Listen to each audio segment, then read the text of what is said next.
once again to discuss things.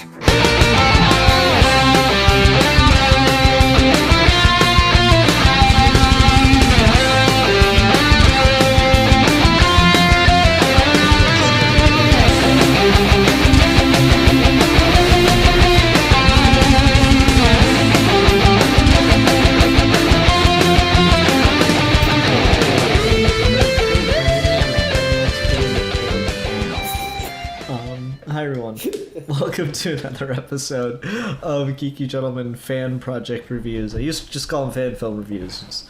We've gone 2 weeks without a fan film. We're desperate. No, kidding. So today we're doing a fan manga review. Across the event horizon. Yep. Doing a fan manga review. No idea how to pronounce the user at Arma to be, something like that. They did this.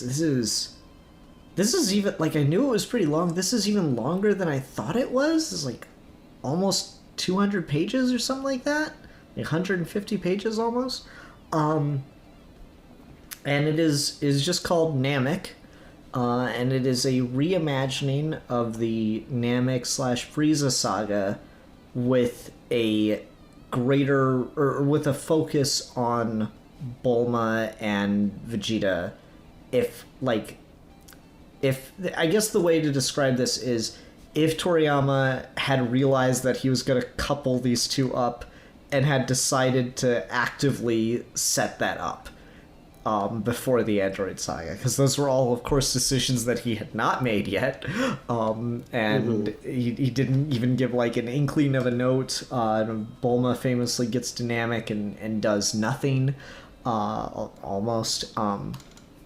So there's a lot going on. So this is basically that premise. It makes, I think, a very smart decision within the context of that premise of it doesn't waste time like I feel a lot of other fan projects will do. It doesn't waste time showing us the stuff that hasn't changed. I think that was a really good decision on the author / artist's part. And it instead focuses on what has changed and what Bulma is up to, especially in relation to Vegeta. So I thought that was a really interesting premise. This author-artist is kind of prolific, I guess you could say, in the vegetable community. They're posting stuff constantly.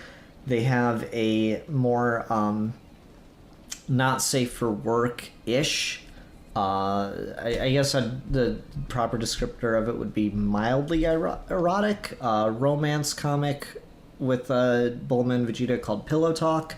That's kind of just 100% about their relationship, and occasionally it gets relatively steamy, but not like straight up porn. And so seeing them do this, I was like, oh wow, this is kind of not necessarily a departure from their regular thing, but definitely a lot more action and plot focus than kind of the slice of life stuff I'm used to seeing from them. So yeah, all that said, Alfie, what did you think? What are your general impressions on Namek?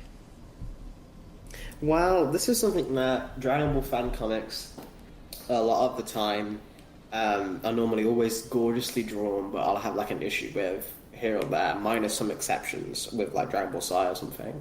But this was definitely one of those exceptions. I really love this. I think this is kind of a like benchmark of like a Dragon Ball fan comic. I think this is like a high standard that others should like as us who do Dragon Ball fan stuff should aspire to reach, because this is fantastic. This is standalone. It knows exactly what the premise is going for. It knows exactly what audience is going for, but it also respects and kind of understands what Dragon Ball is about. Minus a couple instances here and there which we can get into, but I think they would just be my subjective elitist brain kicking in. But no, I think this is first of all very well paneled, very well, very well good at capturing that Namek art style while still keeping within the artist's own art style. Everyone's super expressive. The action beats are like, they're not, despite being quite far and few between and not what people are going to the story for, are really strong. Like, there's some great. Like, we start off the comic with this fantastic panel of a different way for Goku to enter the Namek battlefield. And like, Goku arrives on Namek, pretty cool. It's hard to top that. But I do kind of love the little poke on the nose and then the drop kick. Like, that's such a cool ass way to introduce Goku. Like, and again, that's not what you expect in a Vegeta Bulma romance like separate thing, but they understand what Dragon Ball is and they understand what the core strengths of the Namek are, where it's not trying to say that was bad. Is very much to your earlier point of like, what would this have been like if the focus was maybe a little bit more evenly split to Bulma? So maybe even the better example is like, all right, so Toriyama kind of has the excuse he hadn't planned it yet. The anime staff have no excuse because they knew this was happening and they just had to fight a frog. No, like, they didn't know what was happening because you gotta remember the Frieza arc is the one where they're, like, almost caught up.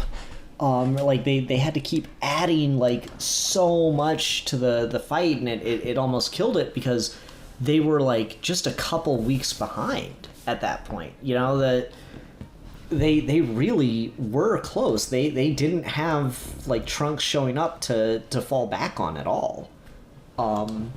So no, the anime would have killed for that knowledge in advance. That's true. That's also true. That's fair. Yeah. So no, the anime would have killed for that chance to do Vegeta Bulma romance setup or something. I would have killed for it. That'd have been great stuff to spend time on.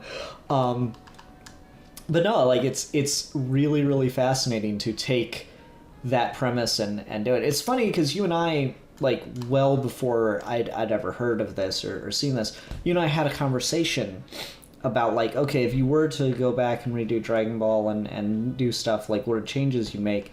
And one of those conversations was about, you have Vegeta and Bulma on Namek at the same time. There should be something to, you know, set up and allude to or set up a dynamic between them that would eventually blossom into a romance. And so I thought that, you know, this, of course, is going off of that premise, and I think it does it really well. The thing that was, like, it's not freaky because it's just such, like, an obvious go-to when you start to think about what to do with that within the context of what's already there in the Namek story. The thing that I just... It just felt kind of, like, otherworldly is they did almost exactly the thing that I said I'd do, which is, if you want to expand Bulma's role on Namek, you have her do something with the healing tanks on Frieza's ship and be the only one that can fix them. My thing was going to be to, you know, instead of 2 healing tanks, a newer model that Vegeta destroys and the older model that Goku goes into, would be to just make it 1 model and Bulma has to fix it for Goku. This keeps the 2 models and instead... And I think this is actually a better decision. This keeps the 2 models and has Bulma, you know, soup up the older model with the newer parts from the one Vegeta destroyed. I think that's actually really clever. And I just really, really impressed by that. It's just that kind of otherworldly thing. Oh, that's such a good idea. It's almost as if I thought of it. So I thought that was like a cool thing to have her do. I really like the more active role she has in planning out with King Kai and Kami and everything, the gambit for what to do with the wishes and stuff. I thought that worked really well. I also really like the emotional, like, beats we get of why her and Yamcha aren't a thing after this, you know? I thought that was really, really good. Because, you know, there's always that joke of, like, Vegeta totally cucked Yamcha and stuff. I'm like, their relationship is pretty clearly over, you know, at the beginning of the Saiyan saga. And, you know, obviously the Saiyan saga and everything has, like, this huge emotional beat to it. But they're not together at the beginning of that, and they don't seem to have time to get together throughout it or before Vegeta and everybody show up. So I thought that was played really well here to give some closure to the Bulma-Yamcha relationship too. Yeah, I really like that Yamcha scene as well, because it does the thing which I think some vegetable fans kind of fall into, is they try to vilify Yamcha. Even the series itself, like in recent game Dragon Ball Z Kakarot, there's a side quest about like Yamcha cheating on Bulma like religiously to the point where after he dies, he tells Puar, transform into me and like keep dating the girls. And it's like that's like a side quest. They're just like, I don't like that, because Yamcha's like, yes, you can make the thing of like the guy who's scared of girls who then just like becomes like a Chad almost, like he gets so over it, but like Yamcha's never characterized like that even to Super. He's like a nervous wreck. Like that's kind of the fun of him, is that he's absolutely kind of that dude. So I don't like it when Yamcha, the reason Bulma breaks up with him is that he's cheating. I think if anyone was going to cheat in that relationship, it absolutely should be Bulma who does it. But what I like about the take here is the reason why she doesn't like Yamcha, or why she kind of falls out of love with Yamcha, is she was expecting more from him. She wants that like argumentative relationship. She wants that like back and forth, we try and outdo each other kind of spark is what she wants. And it's not necessarily meant to be like Bulma's in the right about this. It's just different people have different wants and needs from a partner.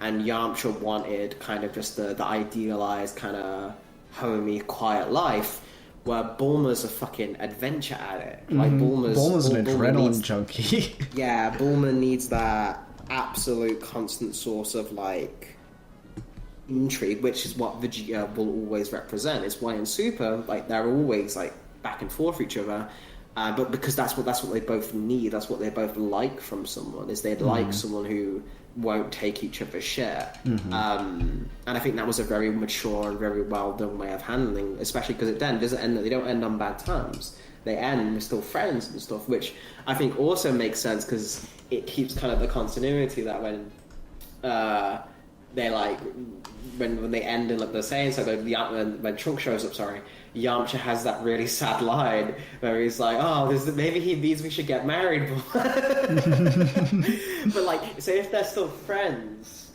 and the Vegeta relationship isn't public at that point, I think you can still have like the gag be that like Yamcha still thinks he has a chance, maybe, like kind of thing, but like it's not in like a mean way. And I think that's a really good way of handling that without making either of them seem out of character or unnecessarily like mean. Like it feels very like natural. One of the other things I really like is just as a whole, Bulma's characterization. There's like a lot of really subtle things, and the Yamcha discussion is what made me think of one of them, because like I do this, I imagine you do this a lot too, which is that no, I've almost got it, I just got to solve this one last thing, and then you're up for like 3 hours. Oh, I like that getting lost in the project thing. The show, the manga, whatever, uses Bulma so often to just, we go to her to solve this problem. We go to her to do the science thing. And so, because it's not really interested in showing that as its own adventure, she's more a means to an end for the purposes of the story, you don't really spend time with, like, that side of Bulma, the problem-solving side. So it's just a great little chance to get that level of insight with her as she's frantically working on Goku's pod and all that. And I love that she's frantically working on Goku's pod while she's like literally bleeding from the head. Is such a cool ass Bulma moment to me. I thought that was great. And again, one of the other things I really love about Bulma in this she gets a fucking outfit change. Let's go. She gets the same gear with everyone else. Oh, it's so good, man. It's such a good fucking costume design to give Bulma the Namek haircut and the headband and stuff, but also the jacket with the Saiyan armor on top of it. It's a great fucking look. It fucking hits, man. And it's just it totally would this is, I think, just for this person as an artist, one of the highest compliments I can give out is it completely looks like an outfit design Toriyama would do. You know, I could 100%, because he got into the Saiyan armor and stuff as he worked on it. You know, he does it with Vegeta, he does it with Raditz, Vegeta, and Nappa, and then he like gives it to the entire Frieza Force, and he starts doing all the variations of it. Like Toriyama loves his vehicles and stuff. For as lazy as he can be, you can tell when he gets like down a rabbit hole on things, and he got down a rabbit hole on the Saiyan armor to the point where he put Goku and Gohan and Krillin into it, and later on Goku and Gohan.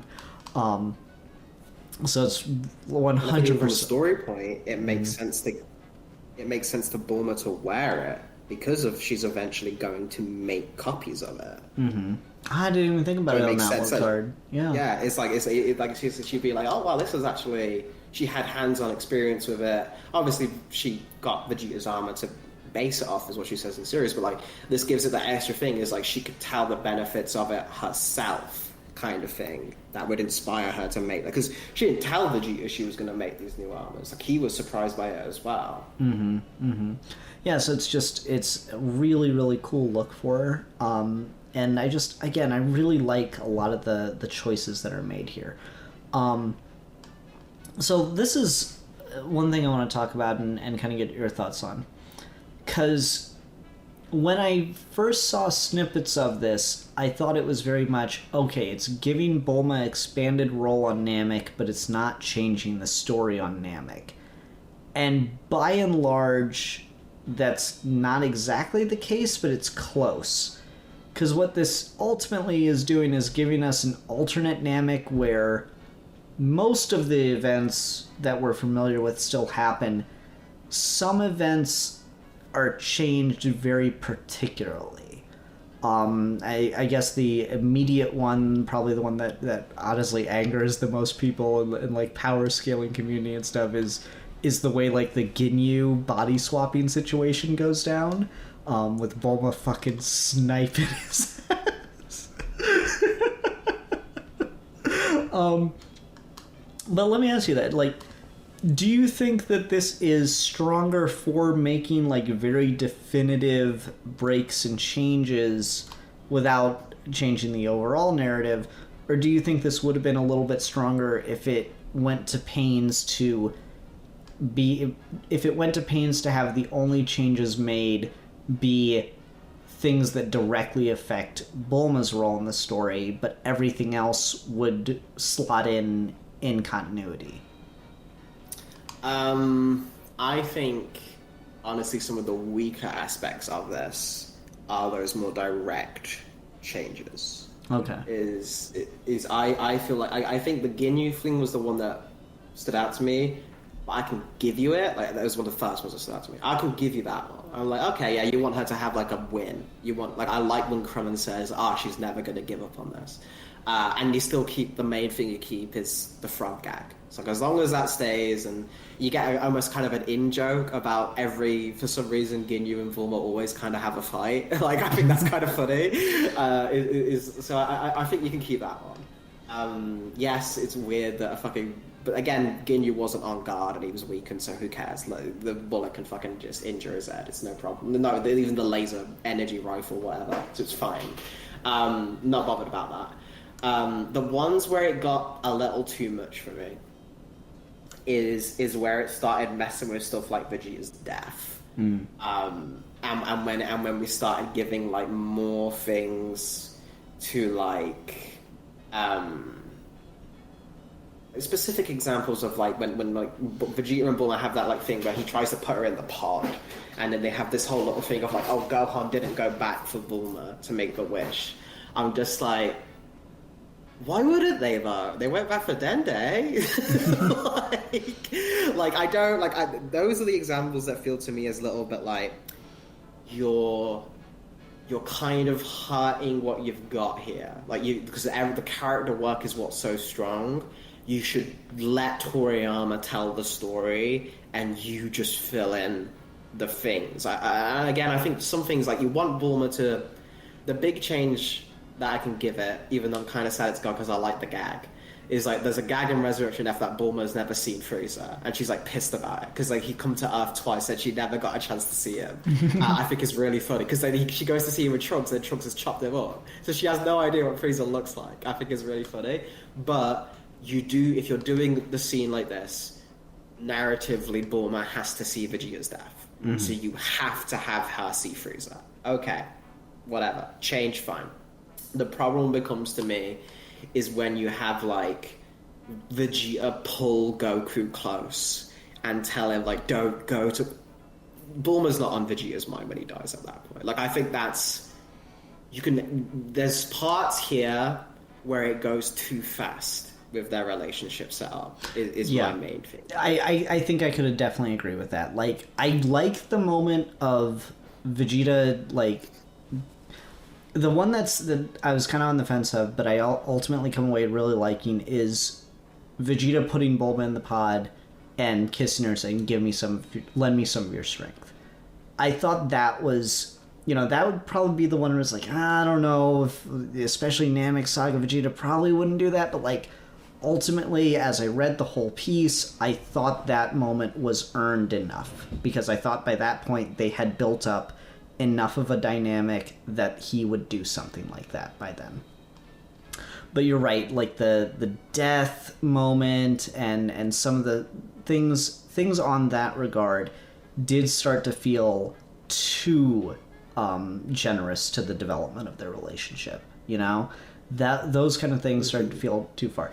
I think the we didn't go back for Bulma, or we forgot about Bulma thing, I think that's generally earned because that is like the Bulma fans' like problem with the Namek saga, right? Is Bulma does all this work to get them to Namek, and then it's like Toriyama just forgot about her, which may entirely be possible, right?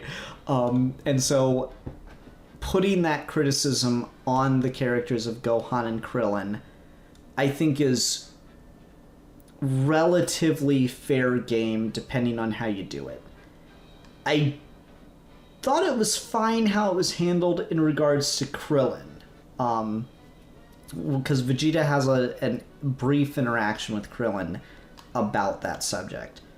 The Gohan one, I don't really recall anything too much with Gohan, because by that point, when it's about the wish, are you talking about when like they first summon Purunga, or like in the end when the resurrections happened?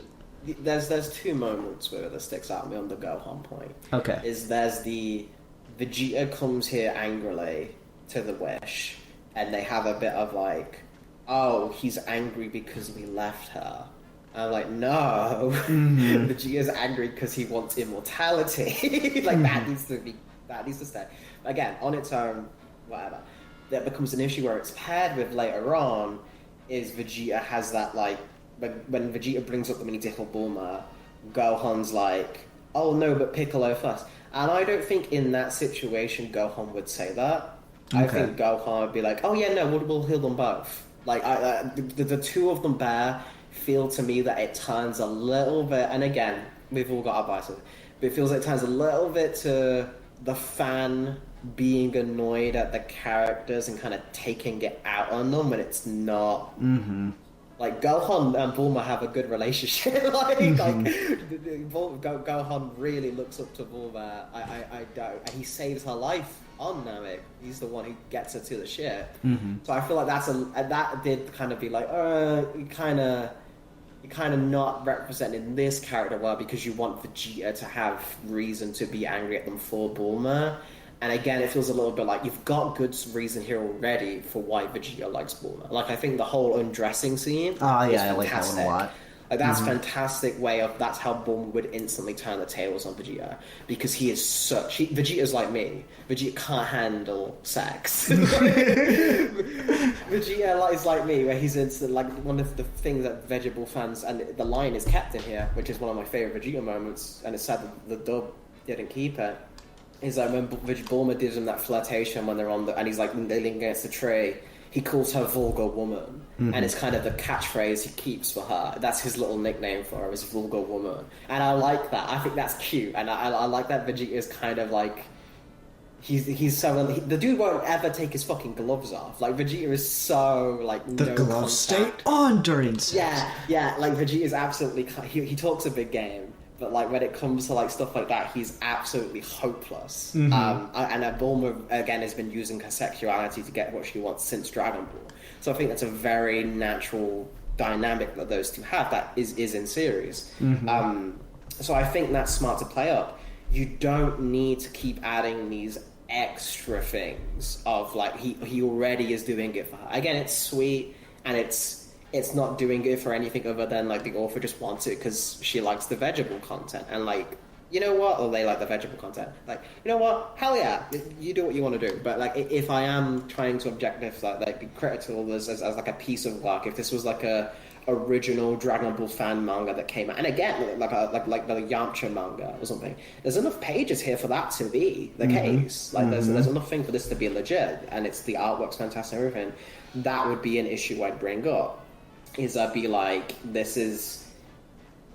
you could have slotted this in a lot neater if you took away a couple of things and just those individual moments would have stood out so much more, you know, is the only critique I can give it. And even then, it's a very meager critique because this is a work of this is what I wanted to see. And I can't take that away. I think the thing is this is written as basically an AU story. It's not like wildly different, you know, Raditz isn't here or anything. It's written as an AU. Whereas it's just a few tweaks, just a few different decisions. It could have just been written as if this writer got to write the filler stuff in the Frieza arc and decided very smartly to focus it all on Bulma. Like that's really what this reads like. But those few and far between but still very obviously, you know, standout contradictions to the original story do hold it back from being that. So you can't help but kind of lean into it. Like I do think that if a greater effort had been made to just keep it so it doesn't actively contradict anything that it doesn't absolutely need to change, I think it could have been a bit stronger for it. I do think that would have helped it because then you could just read this along, like you could just put this in the read through, right? Which would be really cool. That's what I was thinking. Is the advantage you have with the Dragon Ball manga that you kind of go it for is so much of it is off screen. Like the anime cuts away to Bulma now and again just for episode time, but the manga she's like off panel for dozens of chapters. There's your space. There's your thing. And I think the strongest part of this for me at least was when it did do that, which is the Bulma helping Goku in the pod thing, because we don't see any of that. So you literally can put that in, and it works, and it's fine. And even the Vegeta leaving stuff is you just change a couple things here and there, and you can buy it. Like you can just swap out because the dialogue and exposition when Vegeta gives the armor to everyone is the same. So you can even just take out the Toriyama pages and put these in. It'd be bad because you've got Bulma there who adds like an extra dynamic to it. So again, I think those were the strongest moments, is where it was more seamless. Yeah, that's 100% where I'm with it too. It's just like I think it's undeniably good. I think that seamlessness would have made it even better. And I really think a lot of that does just come down to being such a huge fan of the ship and wanting to focus on moments for that as opposed to being able to take a bit of a backseat and try to make something that could could just inform the ship as opposed to set up the ship, if that makes sense. Alfie, you there? Yeah, I'm still there. Okay, you just cut out so briefly, and then it was, or so suddenly, and then it was quiet. Yeah, so I think that's probably the biggest problem with it. One thing I want to make sure we talk about in just these last few minutes is the art, because we've talked a lot about the story and stuff, but I think the art here is just, again, is so impressive. It goes on for so long, man. This might be the longest fan comic we've talked about. I think it might be longer than Psy, dude. Yeah, it is. It definitely. I mean, unless you want to count all of Psy, then no. But definitely just what we reviewed of Psy, it is longer. Mm-hmm. It's and that's different as well, because Dragon Garoli is employed as an artist full time. I'm not sure about this creator because they seem to be doing a lot of things, but they're certainly not employed by Toei Animation or Viz Media the same way, because Dragon Garoli did the Yamcha manga. Like, there is a connection there, and it's not just Dragon Ball stuff he does. So it's easier for an artist who is doing art as a job to do that a bit more consistently. Again, I don't know much about this artist. Maybe it is the same kind of deal, but it's definitely not as direct a connection. So it is putting themselves out there in a work that's being. And I was kind of keeping up with this, and I think you were too, as it was coming out. Mm-hmm. The others were very fast, very, very consistent, very, very, there weren't any long breaks of time, at least for a couple of months or so. Again, for art, that's fantastic, especially unpaid fan work. To this level of quality, I think was really strong. Mm-hmm. Yeah, the art is great. It fits nicely into the Namek era character designs, while still being recognizably how this artist like shades and got a lot of grey tone and stuff like that, which I think is fine, because if you're going to be purist, you just do it how Toriyama did it, which is very to little no grey, like little to no flashback sequences and simple panel art. But for the story this is trying to tell, it doesn't suit that, because there's a reason why Toriyama isn't a romance artist. It's the Dragon Ball art style as is doesn't necessarily condone itself. It's built for fighting first and foremost. This art style is very much more trying to give that you've got these beautiful characters, and Bulma's eyes is as big as possible, and like everything's, and the lips are shaded like perfectly. It's meant to be more like a romance character. I almost compare it like this is to Toriyama what John Romita Jr. was to Steve Ditko, you know? Like she just sexied it up a little bit. yeah. No, that's a good comparison. Yeah, I really like the way everyone is drawn. I think it looks great. I like a lot of the choices for like the page reveals and stuff. I thought those were really cool. Like every time she's like, you know, working on the pod, it's like, all right, what's going on with them fighting Frieza? And it just cuts over, and Frieza's in a new form, and it's like, oh shit. It keeps getting scarier. Like, I really... What I loved about that is, I don't know if this is intentional, but this is how I read it. The way I read it, I think did a really great job, because this is hard to convey for people, of like, how fast the Dragon Ball characters are fighting and moving.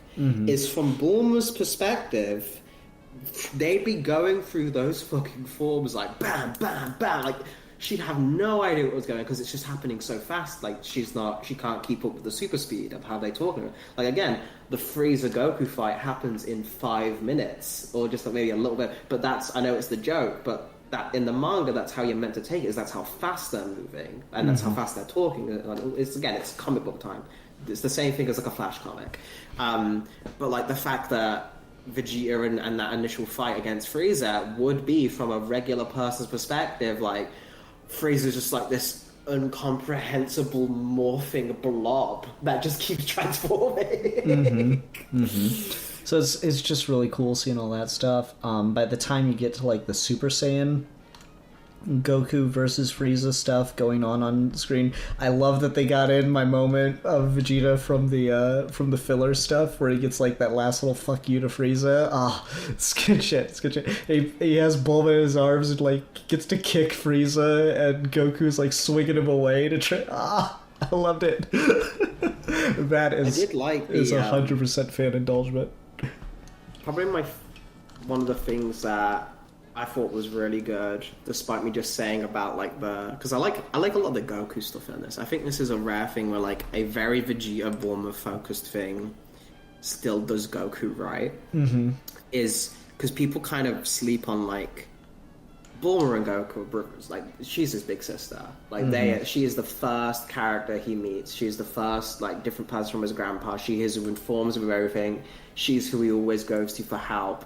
And she's one of the few characters who, this is Captain Nis, calls him son. Which is a very like specific thing to those two, that they have that super close bond. And I really like in this is they kind of parallel how Goku was feeling about Vegeta with how Bulma was feeling about Vegeta. Is because this is probably the smartest thing they've ever done in this comic, because they keep the dialogue exactly the same.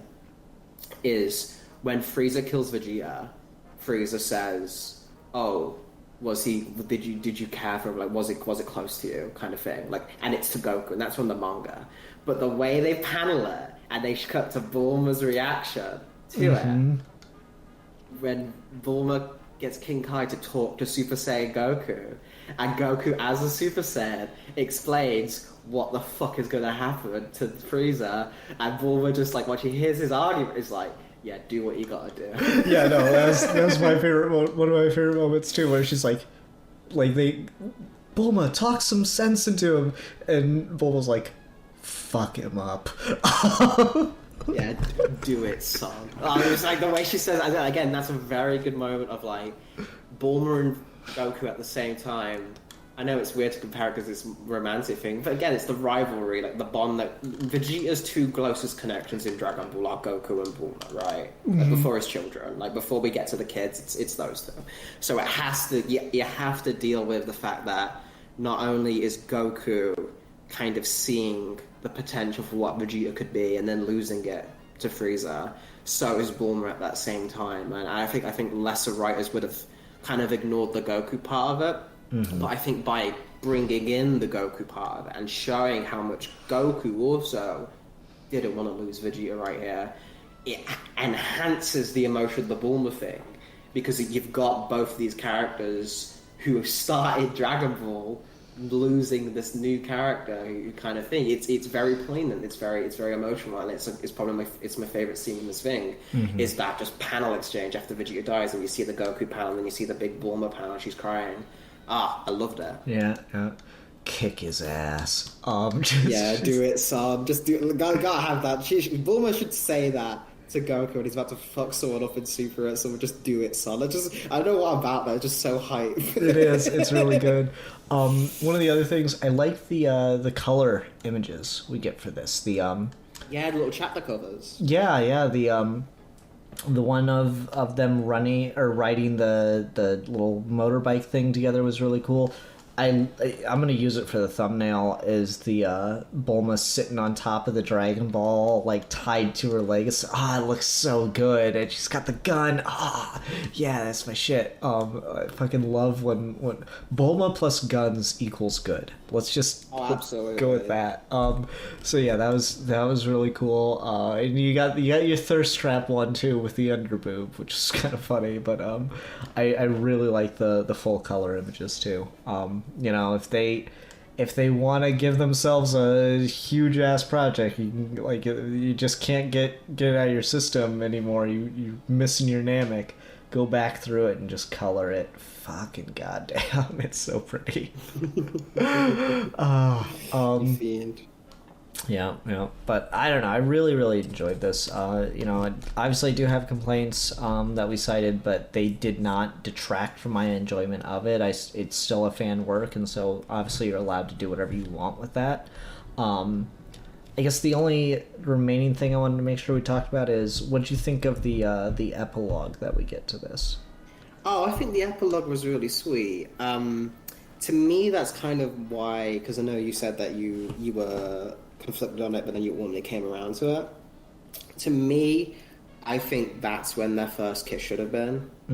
I think their first kiss should be post Namek, after Vegeta, because in my thing of just how I think it is, until Vegeta spills his heart out to Goku and kind of has that like dying meek thing where he just cries, like the warrior is fully shattered by Frieza. Like all his things kind of break like glass.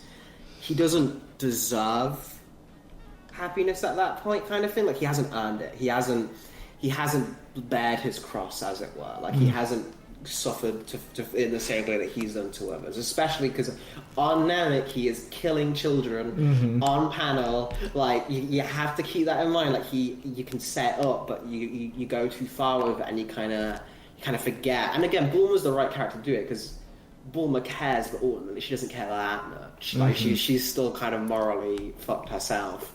But there's a limit to it.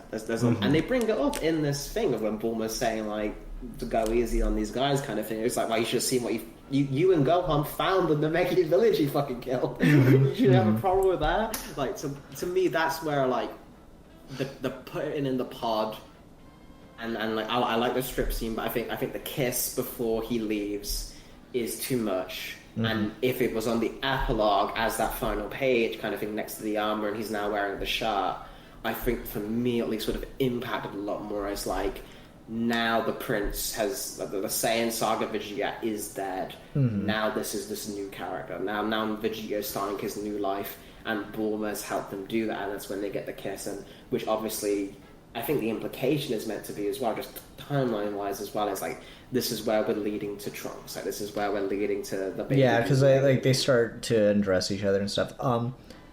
I think the reason that I came around on that kiss in that moment is, so she set up like this tease, this sexual flirtation thing to kind of take some power back, because obviously he's kidnapped her and stuff.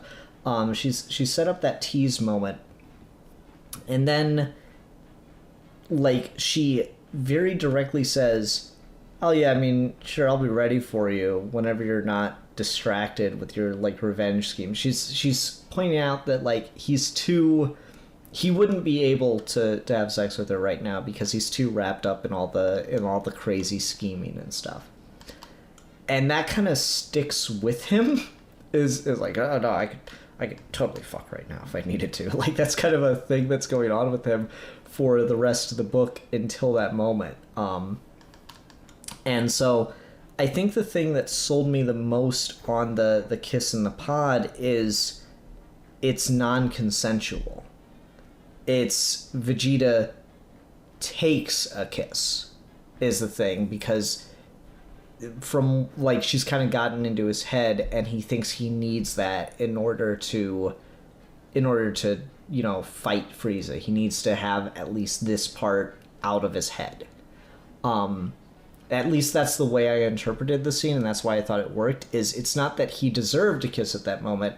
It's in fact it is in line with the Vegeta who killed the village and did all the shit on Namek. Is he felt that it was his right, that he was allowed to steal a kiss in that moment, kind of thing.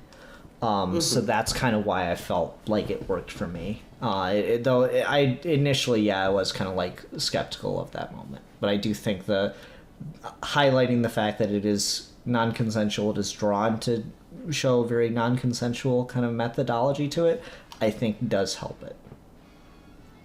I think that's a good explanation for why it does. Again, I don't know if it still works for me, but I do think that's a good reasoning for why it actually does have a purpose, and like it is again, the rest of this is so thought out, and so much of this is really thought out. I'm willing to give it like, yeah, they probably thought of that. They definitely have like a reason for doing it, even if it's not to my very specific taste. No, that's totally fair.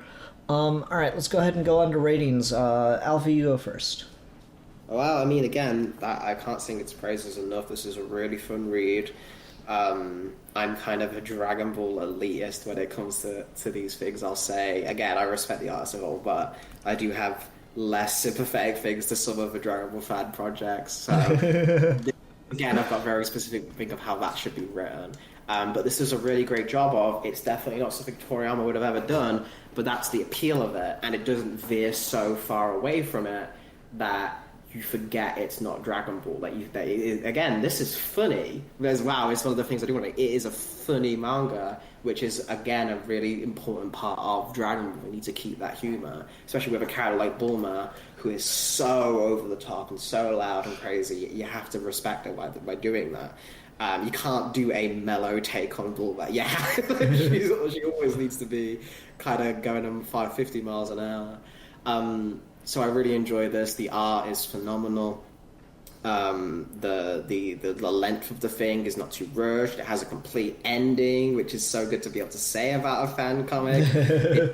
It's paced very well, and yeah, I would just love to see more from this artist in similar veins. Maybe see more of what Bulma. Maybe if Bulma had more of a major role in the Majin Vegeta stuff. Or something like that. That could be interesting. I mean, I definitely think you should check out Pillow Talk. I think you might be interested in that. Though it's not like... Even when you said erotic, I was going to add it to my tabs immediately. So, well, it's just like Pillow Talk has a good moment where they're on their honeymoon, and she's talking to Vegeta, is like, oh, well, you're not that person anymore. And he goes, oh, no, I still am. Like, have you convinced yourself that I'm not, and that's how you're able to tolerate me? It's like, he's just 100% Vegeta about it. Like, fucking rude as shit on the honeymoon. It's beautiful.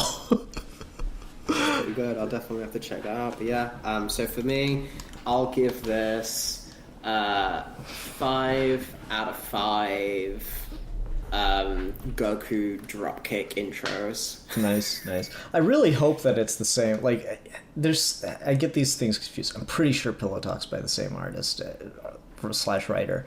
If I'm wrong, I'm sorry. I'm stupid, but like if not, they're like constantly retweeting each other's stuff. So they're... I mean, that is the vegetable community. To be fair, they're very inclusive, and they're very warm to each other, which is very nice to see.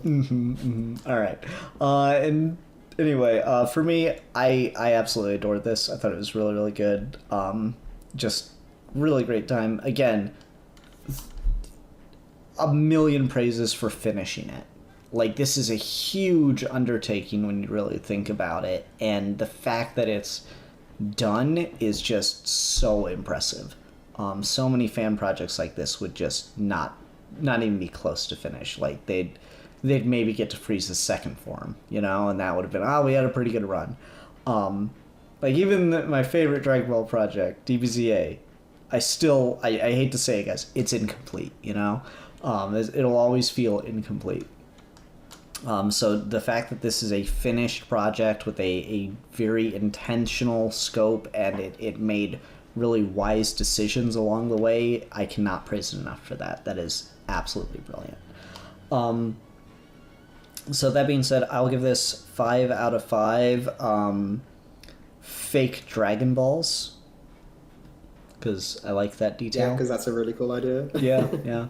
I mean, there's precedent for it. There's that, I don't know if it's anime filler, if it's in the manga, but remember in the Red Ribbon Army arc, they find that guy who's selling fake Dragon Balls. Is that anime filler, or is that in the manga?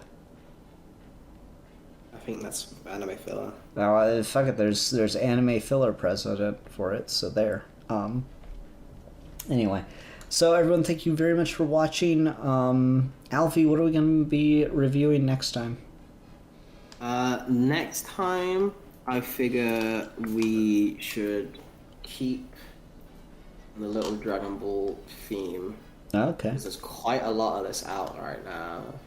So I think it's worth just giving a talk on it and seeing where it goes.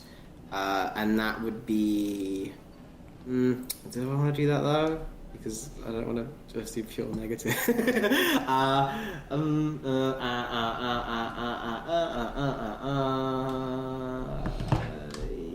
Yes, no, maybe. Let's do Dragon Ball Absalom. Oof. Okay. All right. Everyone, thanks very much for watching. Until next time, I'm the Philosopher. I am the champion. I'll be impressed. And we are your geeky gentlemen, and we will be discussing things.